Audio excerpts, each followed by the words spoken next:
下，咁就可以開始。OK，好，各位弟兄姊妹大家好啊！咁我開始我哋今日嘅課堂啦。咁我哋一齊有一個禱告先。真係嘅天父，我哋好多謝你俾我哋今日再一次有學習。求主透過約書亞嘅信息，俾我哋能夠明白我哋作為leaders 嘅，我哋應該點樣去按着神嘅帶領心意去帶領會眾。我哋作 follow 嘅，求主都引導俾我哋能夠識得跟隨嗰啲嘅領袖。求主俾我哋學習一個嘅功課，係我哋一生都學唔完嘅，就係順服喺神嘅面前。好多時我哋實在有好強我哋自己嘅意思，我哋又會中意偏行己路。求主俾我哋能夠順服，一切都安靜。等候跟隨呢位愛我哋嘅主，求主親自引領我哋。我哋好恭敬嘅將呢段時間交託，求主與我哋同在，保守帶領我哋眾人，無論講嘅學嘅，我哋一同喺聖靈嘅恩膏底下，我哋一同成長。求主引領我哋，賜福俾我哋呢段時間，我哋一齊仰望祈禱，奉耶穌基督嘅聖名，阿門。好，我哋今日繼續睇翻我上次未人講完嘅。咁由於即係時間比較緊迫啦，希望各位唔好介意咧。我都會講得幾快嘅。咁我而家就正式進入去我哋征服迦南地6至12章，嚟到第二場嘅戰事咧，就攻取艾城7至8章。呢兩章聖經非常之重要。一開波嘅時候咧，就攻城受助，就係第7章。你留意咧，第7章開始嘅標題咧係相當嘅特別㗎，咁希望咧大家去留意一下。呢一節嘅經文咧，佢講到以色列人在當滅的物上犯了罪，因為猶大支派中謝拉的曾孫撒底嘅孫子加米嘅兒子亞干取了當滅的物。上次我講到當滅嘅物咧，其實呢個叫做 offering by destruction 啊。毀壞毀滅嘅奉獻嚟㗎。耶和華的怒氣就向以色列人發作。你留意呢一個第一節呢一個 text 嘅 narrative 呢一個嘅敘事嘅描述咧，係非常之特別㗎。就先嚟一個非常之清楚嘅宣告，先前嘅得勝喺呢度就隱藏咗跟住失敗嘅危機。隱藏呢個失敗嘅危機，神一早就講咗。神向以色列人發怒，即係話神好唔 happy 啦。呢一個嘅敘述咧，其實多多少少有一個嘅暗示，佢哋今次打仗咧係唔會成功噶。點解會有一個咁特別嘅 narrative 啦，咁嘅敘事咧？請你留意一樣嘢咧，聖經係非常之清楚嘅，講明神係一位乜嘢嘅神。當然呢度睇到神嗰個嘅聖潔啦。神一早已經展示咗呢一件事咧，免得有人講等到失敗先至講咧，就會話咧神係馬後炮。喂，講失敗咗你就講啦，梗係啦咁樣，唔係噶，係發生咗之前佢預先講咗出嚟，所以呢個 level 就非常之重要嘅展示上帝咧，我哋呢位神咧係好清楚知道咧將會發生啲乜嘢事。咁既然講得咁清楚，咁我哋就會有一個嘅問題會問啦。明知以色列人會失敗，神一早喺呢度第一節已經講咗啦，點解神唔早早制止呢？係咪神 set 個氹俾嗰班人踩落去呢？可能我哋會有一個咁嘅思維啊。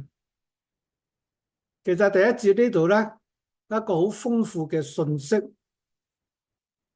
神絕對唔會俾氹我哋去踩嘅，呢個係神教人同埋栽培人嘅方法。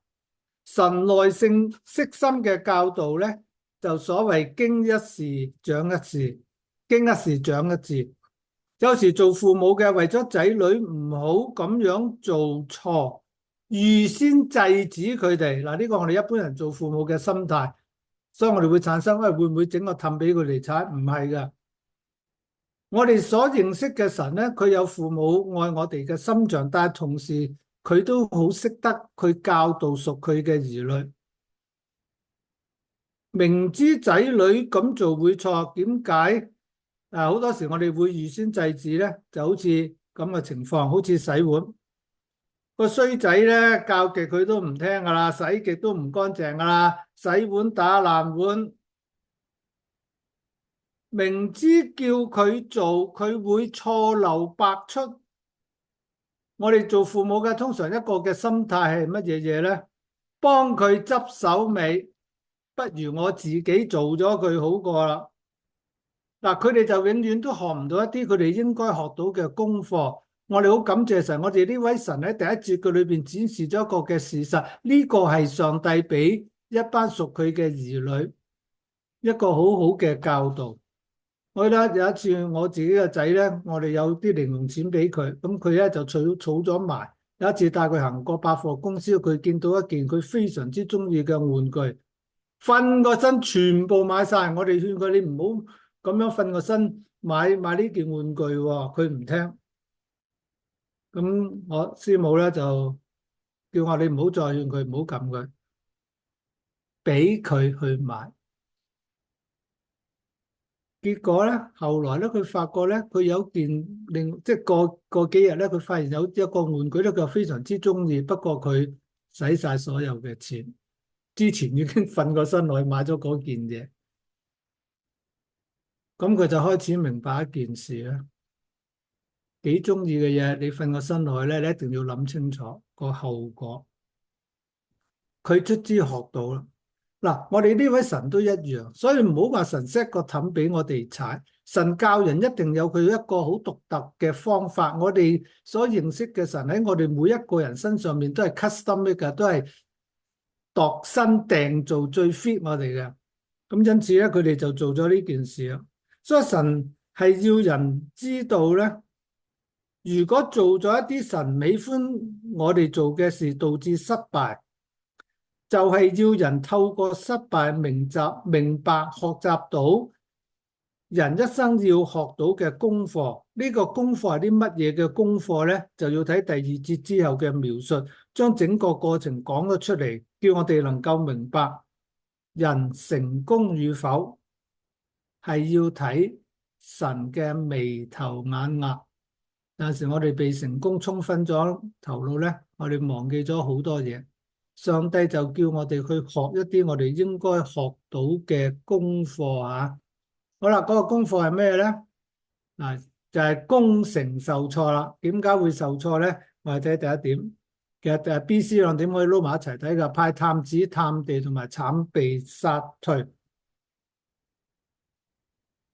呢幾節嘅經文啊，你會發覺聖經嗰個嘅 narrative 嗰個嘅敘述咧，喺嚟到呢一刻咧，文筆簡短精快，情節急轉直下，幾句就交代咗佢哋點解會失敗。我哋睇睇第二節，第二節咧就係當日約書亞從耶利哥打發人往伯特利東邊靠近伯亞文的艾城去，吩咐他們說：你們上去窺探那地。他們就上去窺探艾城。他們回到約書亞那裏，對他說：眾民不必都上去，只要2、3千人上去就能攻取艾城，不必勞累眾民都去，因為那裏的人少。嗱，呢個就係第二節至到第三節。聖經講咗，佢哋重複咗之前嗰個軍事策略，就係派探子探地。大家留意一件事咧，呢個嘅 narrative 呢個嘅敘事咧，以前行得通嘅辦法，今次係咪都一樣行得通咧？其實我哋要學到一樣嘢，所有嘅方法之前行得通，而家行唔行得通咧？個重點唔係嗰個嘅方法，重點嘅係有冇神嗰個嘅默許。所以好多時我哋記住我哋做嘅，就算我哋之前好成功，用翻同一個嘅方法，能夠 guarantee 佢成功嘅，唔係嗰個嘅方法，係，所以我睇一睇呢度先啦。能夠 guarantee 我哋能夠成功嘅咧，係要有神嘅賜福。呢度就睇到啦。第二、第三節，探子回報艾城人少3000人去打就 OK 啦。嗱，佢哋呢一個收到翻嚟嘅情報，即係 information collected，可唔可信呢？作為一個嘅 leader，點樣作出一個嘅取捨呢？基於呢一個嘅資訊，作出呢一個嘅決定，啱唔啱嘅呢？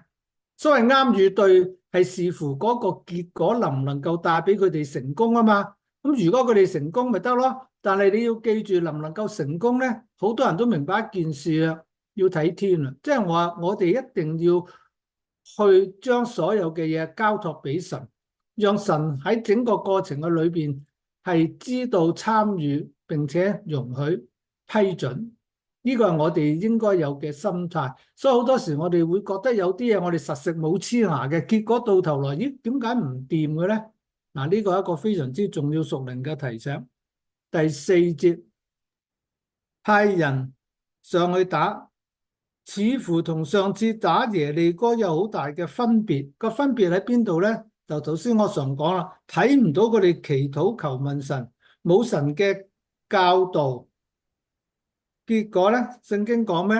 好特別噶，嗰句經文第四節嗰度咧，他們竟在艾城人面前逃跑，竟在艾城人面前逃跑嘅意思，即係話係一個意想不到嘅失敗嚟噶，同佢自己同以色列人期望完全相反。36人被擊殺。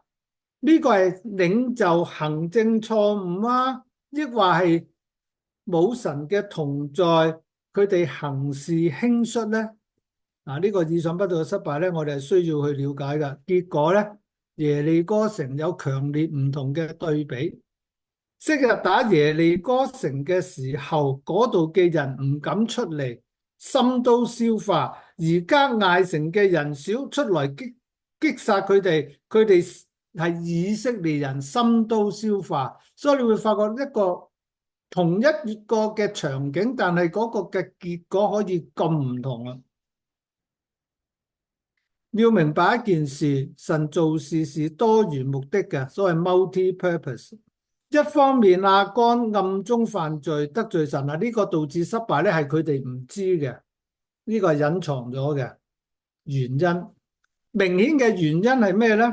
以色列人驕傲，以為是自己嘅本事，雖知道呢個係神嘅工作，先至導致佢哋攻打耶利哥城全然成功。但係今次呢，佢哋有冇明白？開始嘅時候，耶和華話係佢哋軍隊嘅元帥嘛，今次似乎咧冇任何嘅跡象顯示咗呢一樣嘢。因此，作領袖嘅一定要學識，在人嚟睇，攻取艾城輕而易舉 sure win 冇得輸嘅，一定得嘅結果咧，卻帶嚟慘敗。呢個就俾我哋所有嘅領袖學到一件事：冇神嘅同在，得都唔得。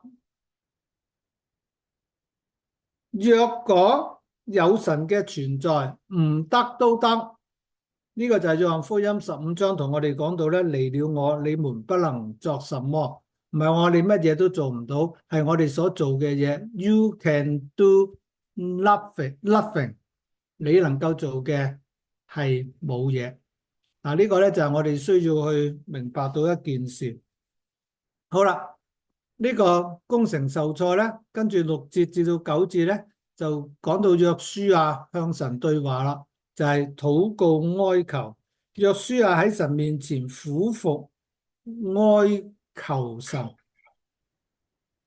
喺艾城遭遇到令人驚訝同埋羞辱嘅失敗之後咧，約書亞嘅與神對話咧，就提供咗有關呢個 leadership 呢個領導力、信仰我哋嘅 faith 同埋對神嘅信靠嗰個嘅 trust 一啲屬靈嘅體驗。喺整個體驗嘅裏邊咧，同時我希望大家都透過呢段嘅經文，我哋去思想一下，若果領袖面對失敗，作為領袖嘅點樣去處理，點樣去面對失敗咧？呢個係一個非常之好嘅學習功課嚟嘅。所以點解第一節已經講咗咧？佢哋唔會成功噶。神係教導一班屬佢嘅人咧，一個好重要嘅教導。咁喺呢節經文嘅裏邊，我哋學到啲乜嘢嘅屬靈嘅看見教導咧？亦都同時俾我哋學習得到，做一個領袖應該點樣處理同埋面對失敗。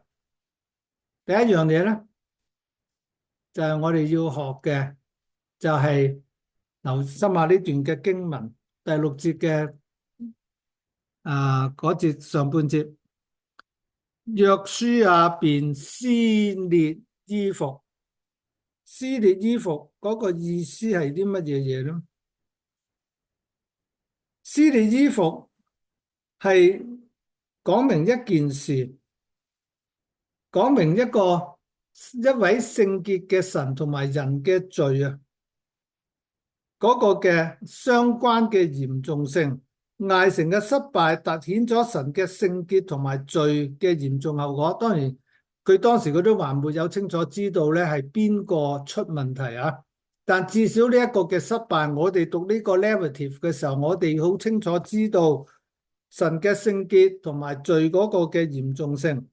艾城嘅失敗就凸顯咗呢一方面。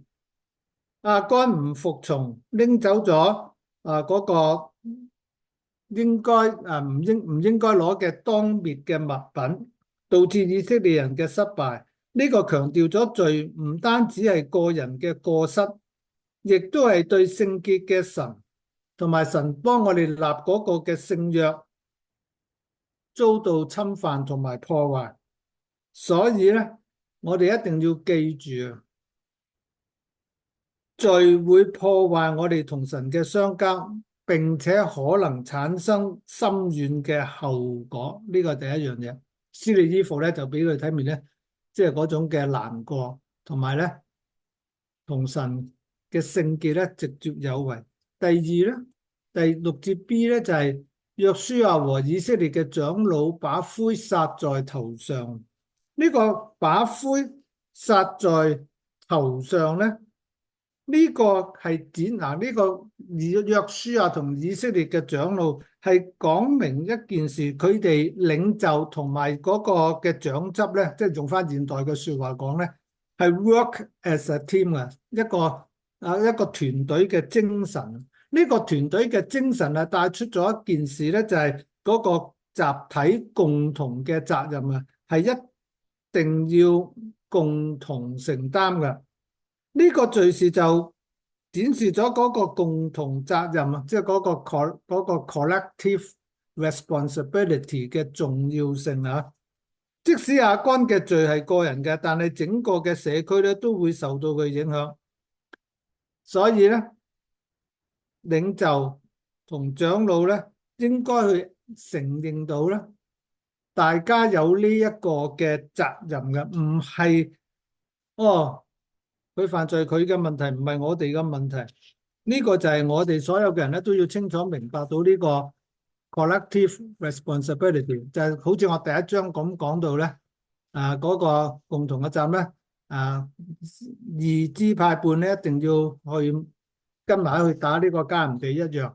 好啦，第三咧就約書亞說及尋求神嘅引導嘅必要性。約書亞嘅對失敗第一個嘅反應咧，就係透過祈禱尋求神嘅引導。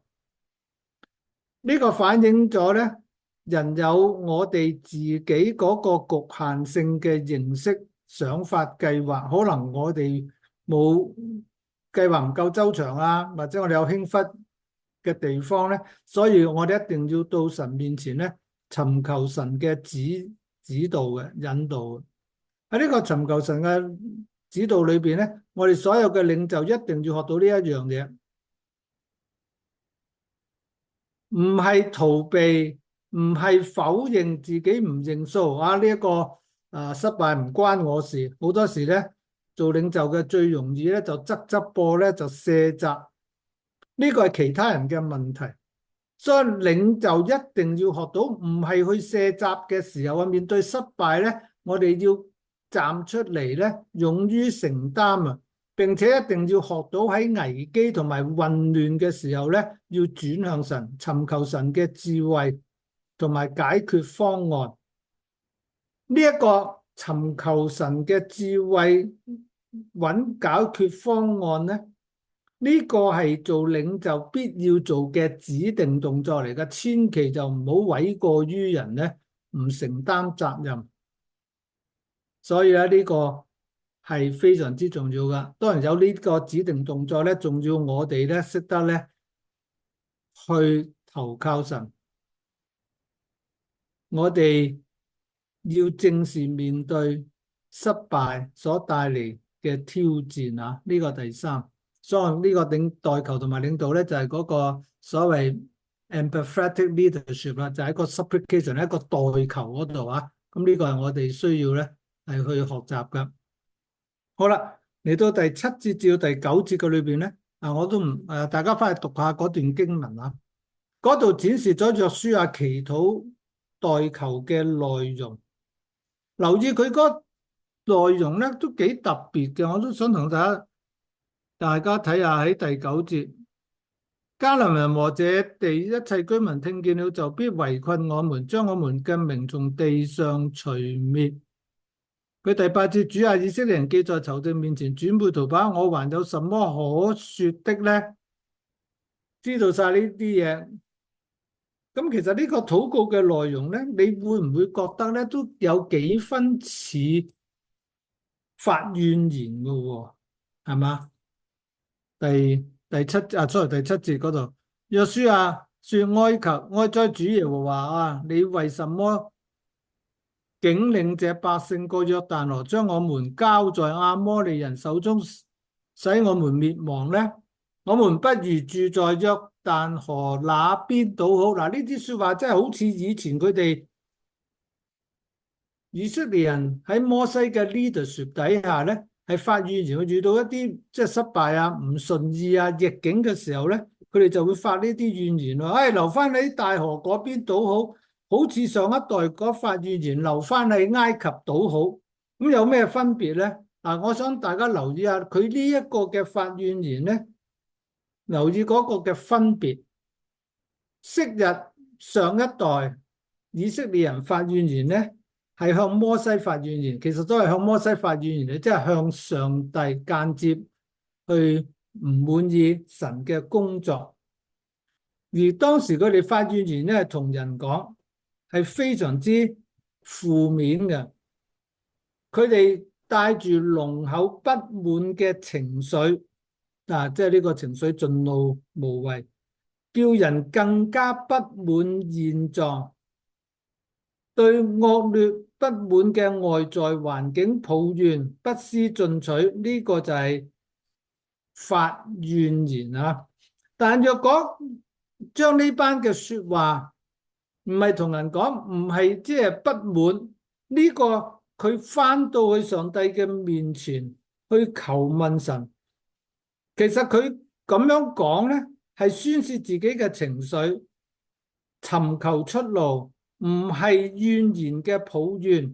約書亞將佢自己原始嘅感情同埋問題直接帶到神面前，主動對神開放自己嘅感情，就唔係唔滿意啊，係真係一個好難表達內心嗰個痛苦失望嘅神情咧。你去到上帝嘅面前咧，同上帝去講一個嘅宣洩，一個嘅出路。呢個係所有做領袖嘅人，唔係向環境、向身邊嘅人發怨言。你有啲乜嘢嘅情緒，唔該你翻到去上帝嘅面前咧，同上帝去講。呢個係領袖喺逆境中應該有嘅素質，呢個逆境智能咧就非常之重要。所以佢第8節嗰度就講到，主啊，以色列人既在仇敵面前轉背等等咧，呢度有啲似摩西向神祈禱，就係神喺列國中嘅聲譽威名拉上關係啦。呢個非常之聰明嘅宣泄自己感情之餘，同時都將神拉埋落水，要神關注，或者咁樣講，呢個係摸到神嘅心意嘅祈求。擔心以色列人嘅失敗可能導致其他國家質疑神嘅大能同埋獨特性，同埋咧對成個以色列嘅群眾民族嚟講咧，你話過帶我哋入去嘅喎，你係守約施慈愛嘅神喎，咁而家失敗咪即係話你唔可信咯，唔可靠咯。嗱，呢啲咁嘅哀求投訴咧。你睇見約書亞嗰代禱嘅內容咧，非常之重的噶。除咗講佢自己嘅感情之外咧，仲將神啊放翻落去佢哋而家嗰個處境嘅裏邊，對你一啲好，即係對上帝咧係嗰個 credit 咧係會受虧損噶。而一個咁嘅祈禱，你話上帝點會唔出手咧？雖然呢個嘅出手係基於咧一個隱藏犯罪嘅underlying 嘅原因，但係實質上面都有佢哋自己要負責任嘅地方。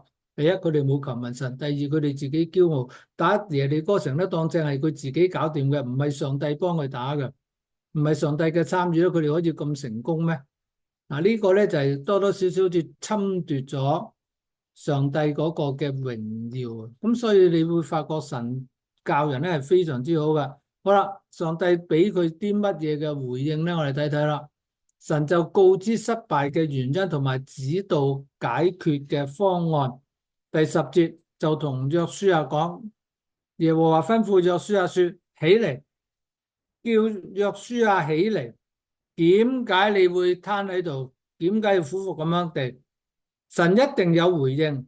神先反問約書亞，其實呢個係對領袖另一種嘅提醒。你使唔使搞成咁？點解咁 hea 躺平，覺得自己冇用？其實呢一個嘅提示咧，係展示一個好清楚嘅教導俾約書亞。你會發覺我哋人好多時喺失敗嘅裏邊咧，就放屁攤喺度。其實呢個係人自憐嘅表現嚟噶。點樣能夠幫我哋從喺失敗嘅裏邊自憐、自怨自艾咧？就係叫我哋起嚟咯，站出嚟咧，唔使咁樣樣啊！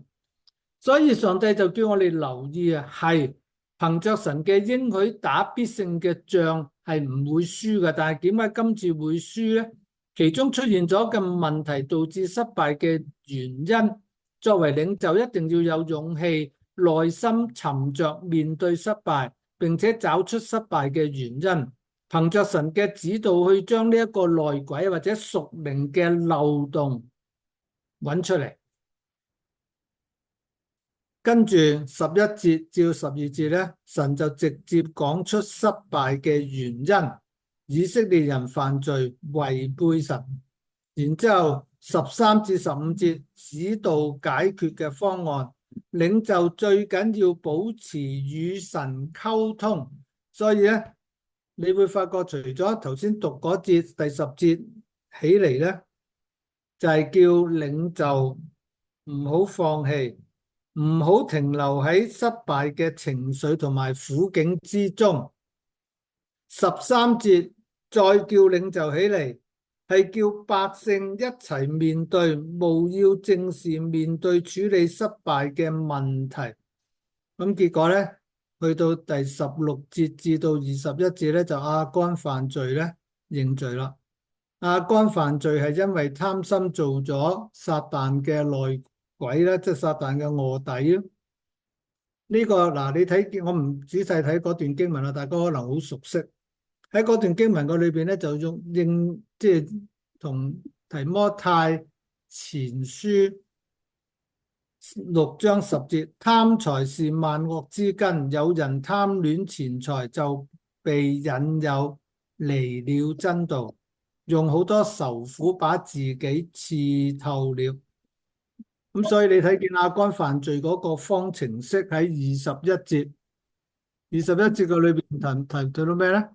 我即係亞干在所奪嘅財物中看見一件美好嘅示拿衣服200舍客勒銀子，一條金子重50舍客勒，我就貪愛。這些物件便拿去了，現今藏在我帳棚內的地裏。犯罪嘅方程式，睇見、貪愛，即係撩起自己嘅情慾，跟住 action 拎去，跟住收藏。所以呢個犯罪嘅方程式咧，通常我哋都係咁噶啦，離唔開呢幾樣嘢。所以引誘試探咧，第一娃犯罪第一樣見到樹上嘅果子咧好靚，要攞嚟食，呢個就係眼目嘅情慾，撩動咗佢自己內心嗰個嘅 desire，嗰個嘅慾望，要攞嚟食，一模一樣啊！所以你會發覺咧，所有人犯罪啊，由亞當夏娃犯罪到今日咧，我哋所有人嘅犯罪咧都離唔開呢啲眼目嘅情慾、甘心嘅驕傲咧所帶動出嚟嘅。好啦，亞干犯罪咧，就得到該得嘅懲罰咧。呢個該得嘅懲罰咧，就係神能夠將咒詛變為祝福，但係神係唔會將人嘅叛逆咧係變為祝福㗎，係會得到該得嘅懲罰。罪係連累一個人犯罪就連累整個嘅 community。所以我成日都同大家講一樣嘢，一個人犯罪咧係連累嘅，就所謂累街坊，呢個係好可怕嘅。即係有啲人問我話，牧師，佢老公爛賭，搞到家無寧日，個家都敗晒，關佢老婆咩事？佢老婆咩都冇做過，係嫁咗俾呢個衰佬啫喎，呢個爛鬼啫喎。咁我只能同大家講啦，呢個係罪嘅連累。所以咧，罪嗰個嘅殺傷力咧係非常之可怕嘅。所以耶穌基督點解要嚟，一定要救我哋脫離罪咧？因為罪嘅殺傷力、連累性咧非常之廣泛啊！所以我哋要留心，我哋人就會將悖逆、將祝福變成咒詛。我哋個本事就係我哋犯罪悖逆咧，可以將祝福變為咒詛。所以你會睇見咧，整個嘅過程裏邊咧，我哋學到一樣嘢，神嘅審判同埋憐憫。第7章嗰個嘅敘事咧係首尾呼應嘅，係描述咗第1節神嘅怒氣做開始，然之後26節就神以不發烈怒為結束。呢個首尾呼應咧，呢個敘事啊，第7章嘅敘事咧，展示咗一個好清楚嘅事實，平衡咗神嘅公義同埋憐憫。艾城嘅失敗係對罪公義公正嘅回應，神是輕慢不得的，萬不以有罪為無罪，但有神嘅教導給予悔改同埋改正嘅機會，即係呢個解決嘅方案，揭示咗神嘅憐憫。神確是公義同埋聖潔，但都提供咗一條恢復同埋寬恕嘅途徑。所以神呢，要差派耶穌基督嚟呢，付上生命嘅代價，呢個沉重嘅代價呢，係叫人能夠一個犯罪嘅人同呢位聖潔嘅神呢可以復和。呢個係一個好重要嘅寬恕喺當中啊！好啦，第8章咧，話再講，再攻艾城。再攻艾城係一般正常嘅軍事攻打策略。呢章聖經咧係講述由失敗，即係7章1至5節講到，去到勝利8章1至29節。呢章聖經其實 highlight 咗嚟講咧，就係第一係講述失敗到勝利嘅過程啦。第二，勝利嘅原因咧，始終都係人對神嘅信心、服從同埋有勇氣去面對。然之後相對嚟講，失敗嘅原因咧，就係自己嘅自信或者我哋嘅偏執。我發覺人好多嘅偏執嘅，呢個係導致我哋失敗，成按好一啲咧，我哋唔應該按好嘅，應該按好嘅唔按好，唔應該按好嘅按好，呢個就係我哋人犯罪嘅問題嘅，同埋貪婪咯。神透過神蹟嚟工作，打耶利哥明一個神蹟，有乜理由兜住耶利哥城，每日兜一個圈，咁啊翻屋企，第七日兜七個，加埋13個圈，咁啊打贏勝仗啦。呢個神蹟嚟嘅，神可以透過神蹟嚟工作，神都亦可以透過人嗰個嘅計劃同埋策略嚟工作。攻打艾城就係一個好明顯嘅例子。好啦，攻打艾城啦，第一節至到第二節咧，神俾人嘅定心丸。第一節上半節，不要懼怕，不要驚惶，就係克服失敗嘅陰影。有啲乜嘢後遺症呢？我哋所認識嘅神咧，好清楚知道嘅，所以能夠建立我哋嗰個嘅後遺症。好多時我聽見有啲人咧，譬如撞咗車之後咧，唔敢再揸車啦。嗱，呢個就係即係驚啊，後遺症所帶嚟嘅。咁都失敗咧，嗰個陰影可以好大。不過咧，上帝就話定俾我哋聽咧，叫我哋唔需要有任何嘅後遺症。第一節嘅下半節咧，起嚟要帶領一切嘅兵丁咧，呢個係講到咧好有意思嘅。神呢個嘅教導係要整體總動員嘅。之前係帶3000人，呢個係人嘅計算。神要人明白，無論工作嘅大小，耶利哥城人多勢大，艾城人少城少，神要我哋做嘅係整體一齊去完成啊！都要記住啊，唔係在乎嗰個工作嘅大小啊，所以派嘅人唔係人多人少嘅問題，要我哋整體合一，呢個係上帝咧要人做嘅嘢嚟㗎，所以叫所有嘅人整體總動員，唔在乎嗰個城大抑或小，重點係所有嘅人一同參與，一同落水。今次同第6章相似嘅咧就係有神嘅說話啦，今次神教路啦，答應一定得，都將嗰個嘅城交在佢哋手中，就好似攻打耶利哥城一樣。神預告得勝嘅回報就一定得啦。呢個得勝嘅回報咧係啲乜嘢咧？佢哋可以喺艾城攞晒所有嘅財物。你哋讀嗰段經文啦，我唔花時間讀啦。我就同大家睇一樣嘢，timing is God's thing, obedience is the key。個意思即係話時機係上帝嘅事，服從係一個嘅關鍵重點啊。亞干喺耶利哥攻打耶利哥城攻咗之後，所犯嘅罪係咩咧？不可取當滅嘅物，招致殺身之禍，兼且累街坊。今次咧可以攞同一樣嘢嚟嘅，攻城之後能夠攞晒所有嘅財物，上次唔得，今次得，同一樣嘢，但今次係有神嗰個嘅預準。可以取當地之物。嗱，你會發覺咧，同一件事，前者得，前者唔得，後者得。嗱，呢個就我想同大家講嗰個 timing 嘅問題。我哋要明白 timing 係神定嘅，神掌管嘅。我哋嘅重點咧就係 obedience，跟住去做。時間先後次序佔咗一個絕對重要嘅因素，重要嘅係人要識得聽從。你唔跟神嘅時間，你唔跟神嘅時間，先後次序倒轉，即使同一件事，但係所得出嘅結果可以完全相反。所以好多時候我哋要留意，千祈唔好跟個人情慾喜好。我中意啊，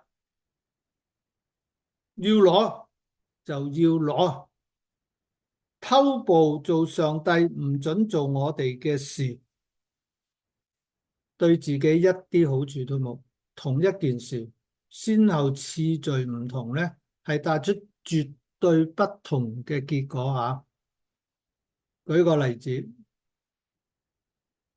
好多十年前咧，北美咪興咗一樣嘢，因為性開放嘅緣故咧，有班即係有北美有一個好大嘅基督教運動咧，叫 Promise Keepers，即係守住神嘅應許。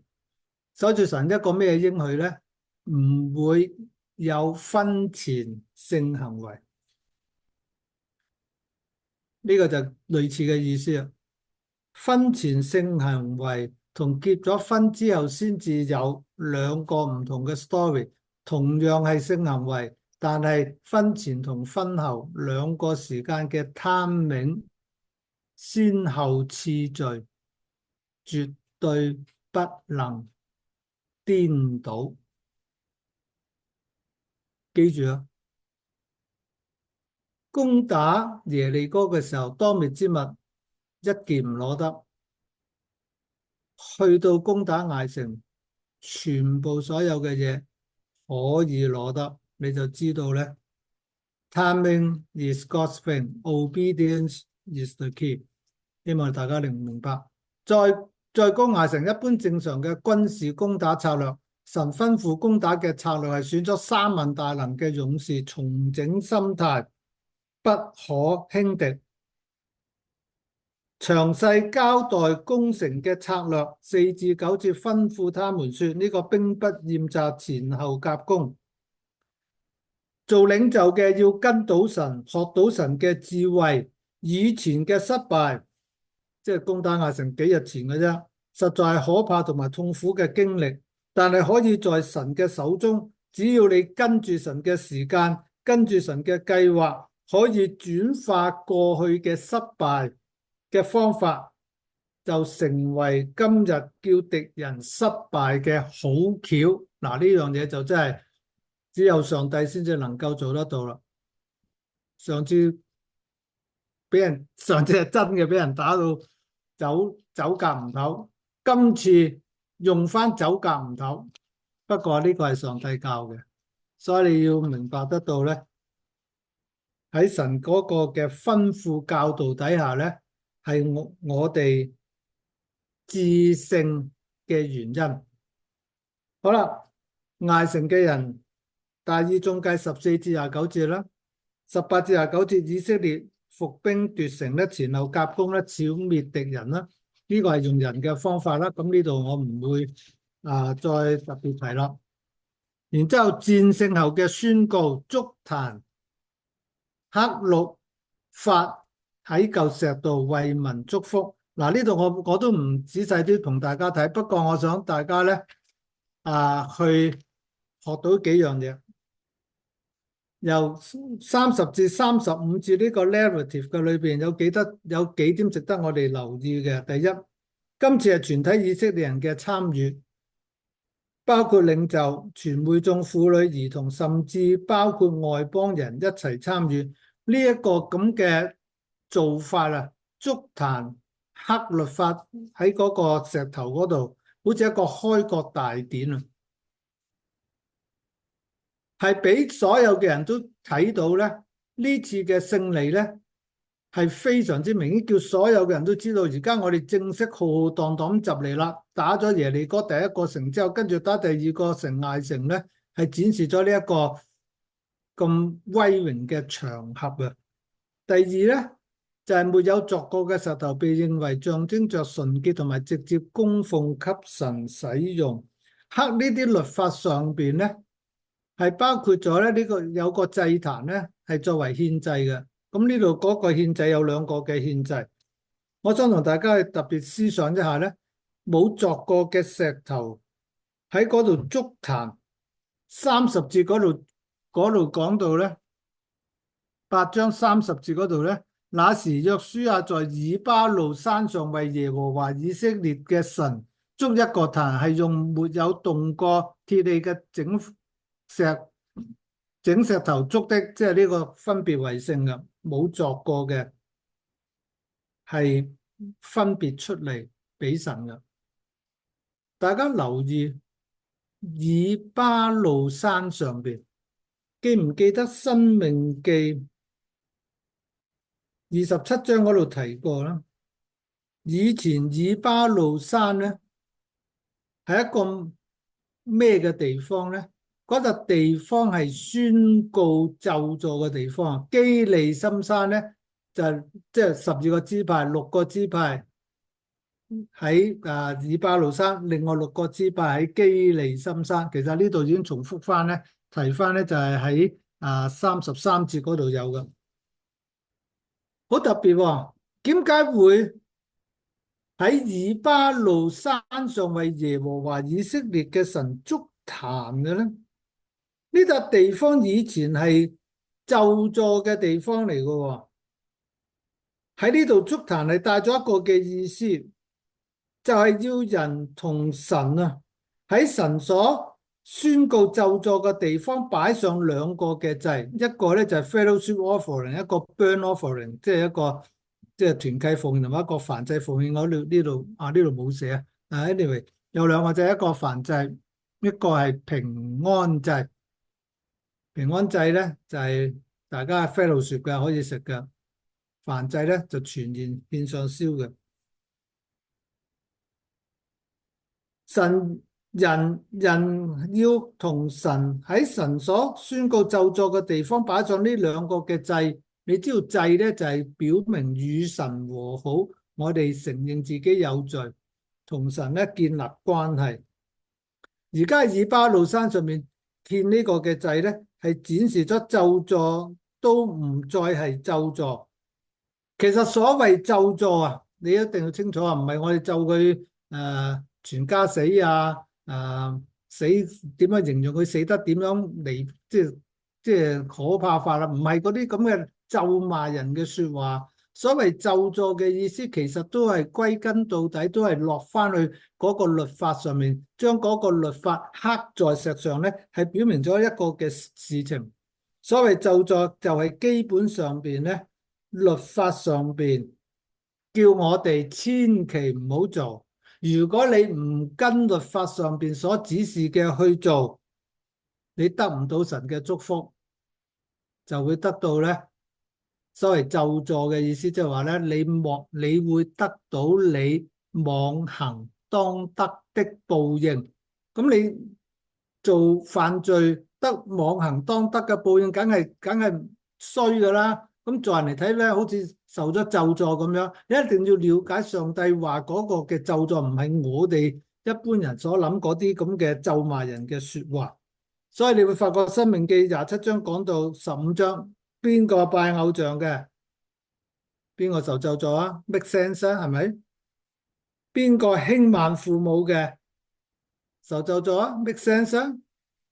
邊個挪移鄰舍地界，即係博懵攞人哋嘅地方，受咒詛啊？嗱，呢全部律法上面，所以全部都刻翻喺石頭上邊咧。所以約書亞將律法抄寫在石頭上，又宣讀了，係勉勵以色列人要謹守遵行，同時都係一個委身 recommitment，俾神一個公開嘅認述。重新再讀翻呢啲嘅律例典章，而呢啲律例典章又寫喺個石頭上邊，咁呢個係非常之重要噶。咁嗰兩個嘅祭咧，就係表明咧，完全嘅奉獻去到神嘅面前，係一個敬拜神嘅所謂 sacrament，一個嘅禮儀，又叫人有儀式感啊！呢個儀式感咧，就係叫我哋重新提醒翻，我哋要將我哋嗰個嘅委身 commitment 咧，重新翻去上帝嗰度咧，一個公開嘅宣告。然之後31至到35節嗰度提到咧，就係特別提到摩西、約書亞所有嘅做法都係滿足咗神叫摩西做嘅呢個嘅描述，同時都加強咗約書亞作為領袖嘅領導地位，正式成為摩西嘅接班人。呢個咧就係嗰個嘅意思喺當中。好啦，咁呢個咧就係睇完第7、8章啦。咁我哋而家咧，喂，仲有少少時間，快速進入去我要同大家睇嘅啊第9章啦，就係嗰個欺騙人咧。我睇下先啊。好，好，咁啊，而家錯咗第九章，我就揾翻第九章先。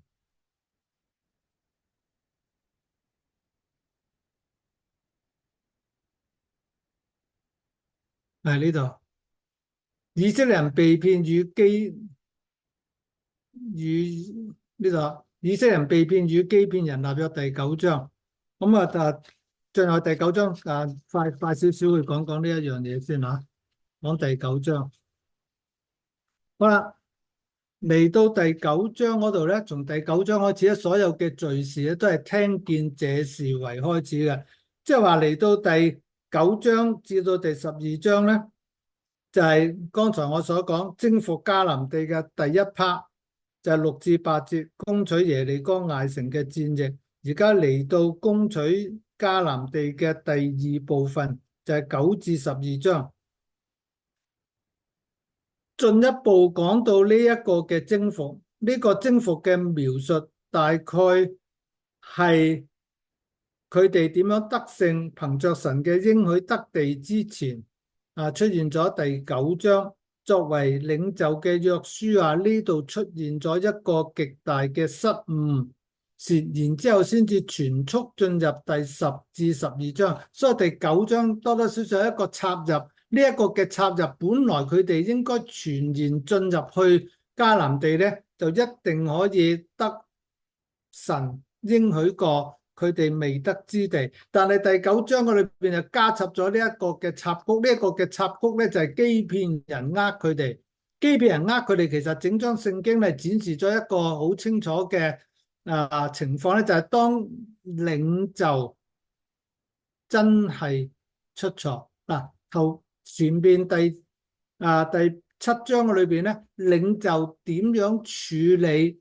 面對本來贏硬嘅，竟然會失敗，所以第8章就學領袖點樣處理失敗，而第9章咧就係領袖要學點樣處理你自己親手製造或者親手做咗一啲錯誤嘅行政命令決定，點搞？領袖點會唔出錯呢？我哋所有人都係血肉之軀，係咪？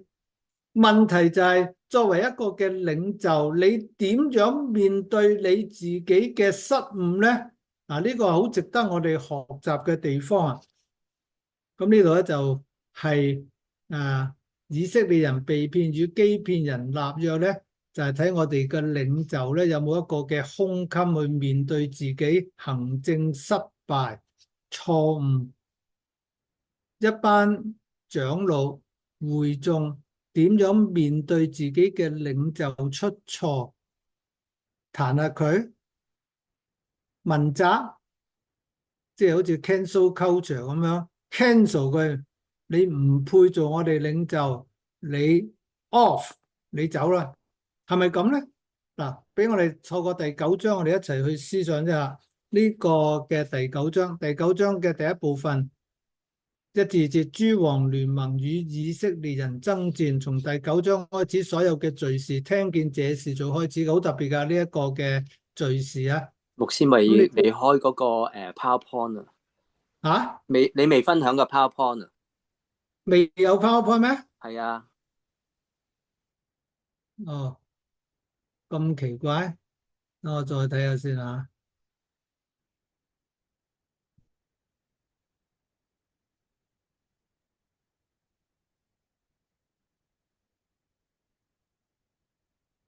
有冇啊？有啦，睇唔睇到？可以放翻大啲。睇到啦嘛？係啦，唔該晒。我都唔知啫，我睇到有喎。好啦，咁睇呢度啦，諸王聯盟同埋以色列人嘅爭戰啦，全部開始呢個敘事咧，就係聽見這事做開始噶。呢個聽見咧，就帶出咗兩個唔同嘅反應。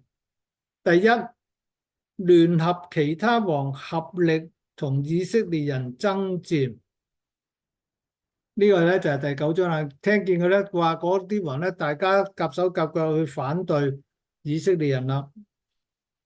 其實點解佢哋聯合反對咧？你睇翻11章20節咧，呢個係講明咧，呢個係出於神噶，係叫嗰班王咧係心硬嘅。好啦，聽見呢件事，第二個嘅反應咧就係欺騙人去求和啦。咁呢個咧就係兩個唔同反應，一個就係同佢死過，一個咧就係哇聽見啦，我哋求和啦，我哋保命重要啊。所以你會發覺咧，人啊接觸聽見一啲嘅事情咧，如果唔係有聖靈嘅引導光照咧，我哋可能嘅反應啊，隨時會落喺嗰班迦南王嗰啲聯合其他嘅王咧去反對神嘅。咁所以我哋真係好需要求神保守咧，俾我哋聽見一啲嘅事情咧，我哋唔好有一啲唔適切嘅回應吓。好啦，3至15節咧，欺騙人設詭計，成功欺騙以色列人，與佢哋立約啦。我想同大家處理下呢個詭計嘅意思啊。未處理詭計嘅意思咧，我想同大家佢講一講先。欺騙離開艾城有幾遠呢？欺騙喺艾城嘅西南面，離開艾城大概7里路嘅啫，7里啊，好近啊。點解以色列人離開嗰笪咁近嘅地方，佢哋竟然會中計嘅咧？我哋探討一下3節至6節嗰度呢度嘅 narrative 呢個嘅敘事咧，就定性咗咧，佢哋係設下嘅詭計。喺第3節，欺騙嘅居民聽見嗱，大家都聽見啫嘛。諸王聽見就反對，呢班人聽見咧，所行嘅事咧就設詭計，假充使者，拿着舊口袋和破裂縫補嘅舊皮酒袋馱在路上，就設詭計。嗱，呢個係聖經定性咗欺騙人。佢哋呢一個嘅做事咧，呢個 narrative 講明呢個係一個嘅詭計。咁詭計係咩意思咧？我想同大家探討下先。創世記嘅3章1節，耶和華神所做嘅唯有蛇比田野一切的活物更狡猾。蛇對女人說：神豈是真說等等啊。呢個更狡猾咧，就係同一個嘅字根啊，喺希伯來文嘅裏邊，即係話詭計咧，你亦可以翻譯為咩咧？更狡猾。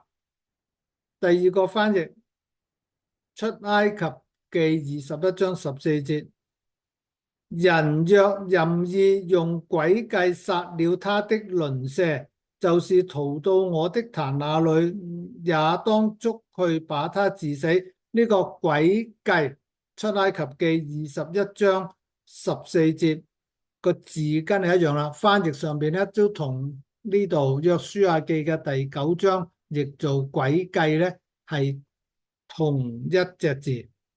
然之後去到箴言1章4節，使愚人靈明，使少年人有知識和謀略。呢個謀略咧係同一個嘅字，都係，不過喺呢度咧就唔係譯做詭計，係譯咗做謀略。嗱，譯咗做中國嘅字用得好啊，謀略咧係一個 positive， 一個正面嘅譯法嚟噶。如果咁樣睇嘅時候，究竟欺騙人喺呢度佢所用嘅係詭計啊，定係謀略咧？即係狡猾定係謀略？即係呢個字啊，即係可以，即係大家可以去 play around，去玩一玩。若按一般翻譯嘅意思，我哋就會問欺騙人係狡猾定係有謀略呢？聖經冇特定嘅評語，正如拉合都沒有一個嘅評價，因為基本上邊呢，佢哋都係出陰招、欺騙，係咪？拉合係隱瞞事實，收埋探子，點咗嗰班耶利哥嘅人出去揾。但係嗱，我上次講唔係講唔講大話嘅問題，大家用嘅方法都係隱藏事實。但係呢個 narrative 嘅裏邊咧，拉合就冇定性佢唔好嘅。但係呢度嘅敘事咧，呢個 narrative 咧定性為詭計。咁呢個嘅詭計又譯咗，如果譯做謀略。咁我哋應該點樣睇咧？咁你要睇下佢哋嗰個嘅目的性。嗰個目的性嘅意思係乜嘢嘢咧？就係你做呢一樣嘢嗰個嘅目的，就好似欺騙人，要同以色列人立約，佢哋出呢一個嘅詭計或者謀略啊，正面咁睇咧，係同以色列人立約，係要保命。而呢個嘅保命咧，佢喺第11節嘅裏邊咧，再重複再講多一次嘅。如果我哋將呢兩者咁去平排去睇嘅時候嘅話咧，咁大家可以作出一個嘅諗法啦。但係如果聖經講咗呢個即係詭計，咁咪就係詭計咯。但係要記住咧，仲要睇埋嗰個嘅目的。個目的性若果係即係 so call 係好嘅，咁就好似孫子兵話咩兵不厭詐咁等等嗰啲嘢，咁大家可以咧去思想一下。Anyway，佢哋呢個所謂詭計咧，同拉合一樣，都係隱瞞事實。咁點睇咧？咁呢個方法啊，即係呢個詭計嘅方法咧，係點樣睇咧？咁我哋要睇翻佢雙方嘅對話，約書亞嘅懷疑同埋欺騙人嘅解釋。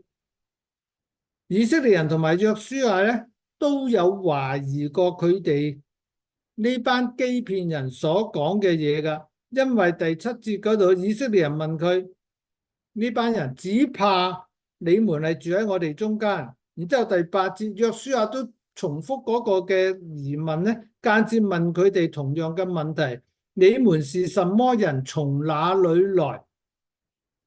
咁呢個嘅對話啦，但係欺騙人回話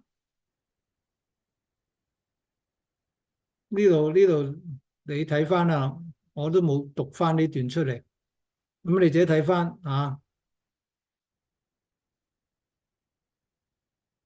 咦，我呢度有其他嘅嘢講，睇下呢度先。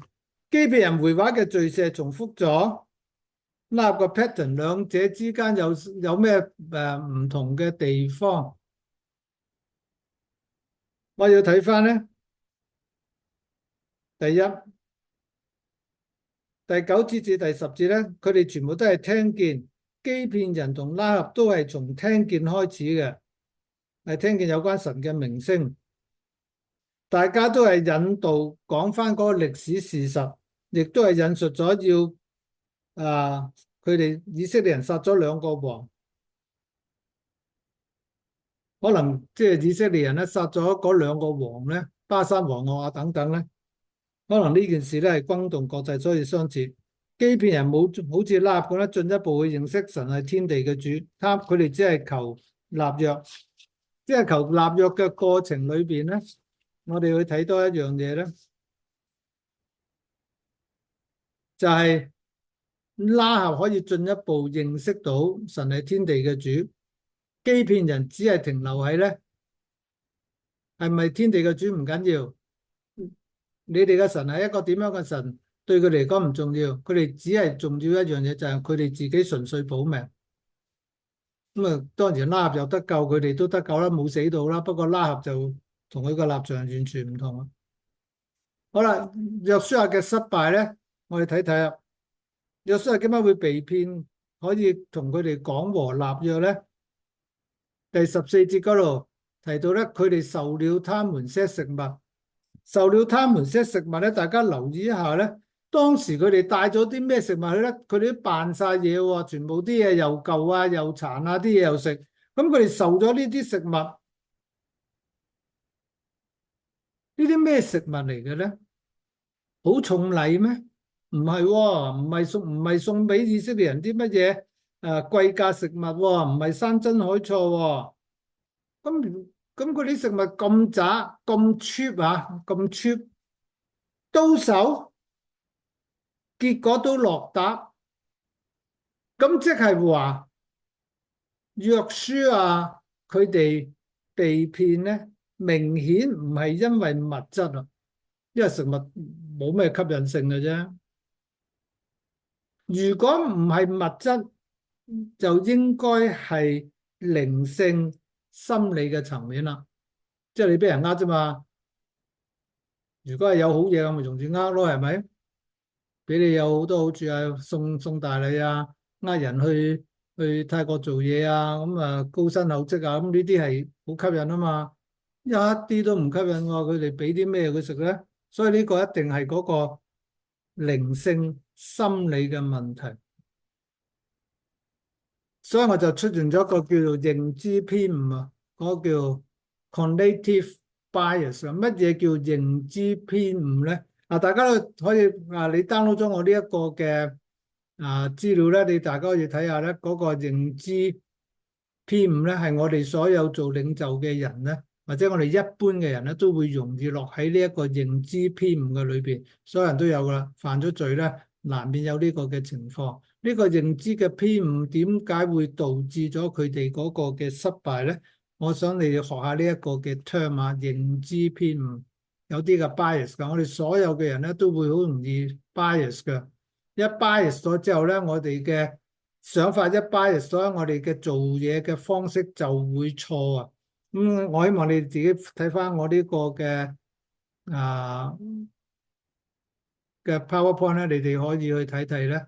然之後咧，我就下次先同大家仔細啲講講呢一頁，唔係仔細，即係快速咁講講呢啲嘢，講講呢樣嘢咧，我哋就會進入去講佢哋嗰個征服迦南地啦。咁後邊嗰度咧，我就會即係好簡略咁講啦，就唔係好似而家咁樣仔細啲慢慢幫大家去分析思想。大家留意約書亞記頭嗰9章嘅聖經咧，係已經包含咗好多好豐富屬靈嘅教導，然之後先至正式進入去第10章、第11章嗰度咧，點樣全面攻打呢一個嘅迦南地？喺全面攻打迦南地嘅裏邊咧，我都會同大家處理下。咁佢哋入到去咧，全部都殺晒所有嘅人，同我哋今日有陣時會問一個倫理上邊嘅問題，呢個問題係咪種族清洗咧？咁啊，同大家交代下，即係嗰幾章聖經同大家交代呢下呢一個咁嘅思想咧。咁就去到最後咧，約書亞記24章咧，就幫大家咧睇睇約書亞最出名佢臨終之前咧，佢嗰個嘅宣告。咁我希望咧就用一個咁嘅形式咧，就完成咗幫大家查考約書亞記。咁今日已經嚟到第6課咧，咁咧就仲有3講咧就講完噶啦。咁所以希望我咁樣去 make up 翻咧，咁啊希望大家咧都可以留心翻。好啦，咁我哋就停喺度啦，大家翻去睇下乜嘢叫做呢個認知偏誤，對我哋屬靈嘅生命，對我哋面對好多事情嘅做法，尤其是而家現今呢個嘅時代咧，咁多騙案發生啊，喺網上邊啊，即係透過手機話，即係多到不得了啊！點解仍然會呃到人咧？我哋嘅問題喺邊度咧？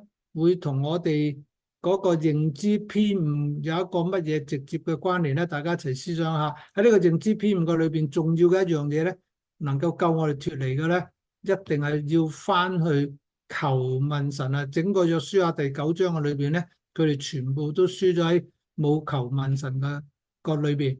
同埋咧，當約書亞面對呢一個行政失誤，真係做錯嘢啦，呢個冇花冇假係佢哋做錯咗嘢，同艾城咧唔關，即係嗰個失敗唔係基於佢哋做錯嘢，呢個真係佢哋做 leader 咧落錯咗錯誤嘅決定，放過機變人喎，成班人就嘩然啦，點解你會同我哋咁樣做？咁好多時候人就會將自己放喺一個唔上唔落嘅裏邊啦，應承咗人，下邊嗰度又嘈到飛起，咁點搞呢？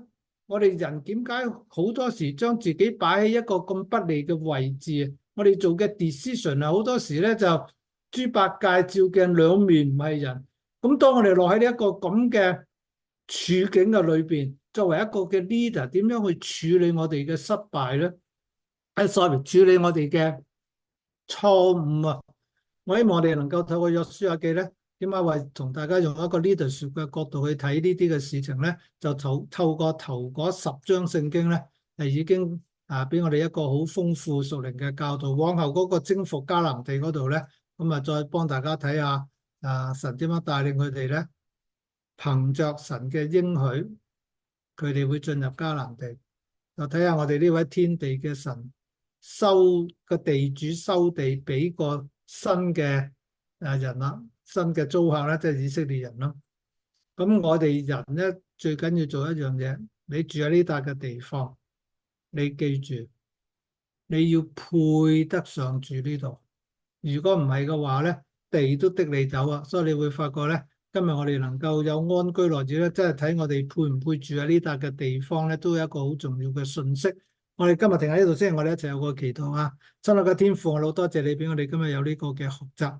約書亞記裏邊好豐富對一啲領袖點樣帶領一啲嘅群眾去面對屬靈嘅爭戰，走一個佢哋從來冇走過嘅地方，應該點樣行？求主親自嘅引導。我哋千祈唔好做領袖嘅，好似耶穌基督昔日斥責法利賽人咁樣，瞎子領瞎子。求主保守我哋，幫助我哋，免得我哋落喺嗰個陷坑嘅裏邊不能自拔。求主幫助保守我哋。我哋做領袖唔會唔面對失敗，我哋做領袖嘅唔會從來都唔做錯嘢。問題就係點樣靠着神嘅恩典，憑着神嘅憐憫，我哋點樣一同走過。神總係透過一啲我哋嘅失敗咧，明知我哋唔好咧，都俾我哋繼續走落去咧，係有神好深嘅愛、好深嘅教導，係叫我哋能夠明白，我哋今日離了你，我哋不能作什麼。求你保守我哋，幫助我哋，我哋一齊仰望你，我哋獻上祈禱，奉耶穌基督嘅聖名，阿門。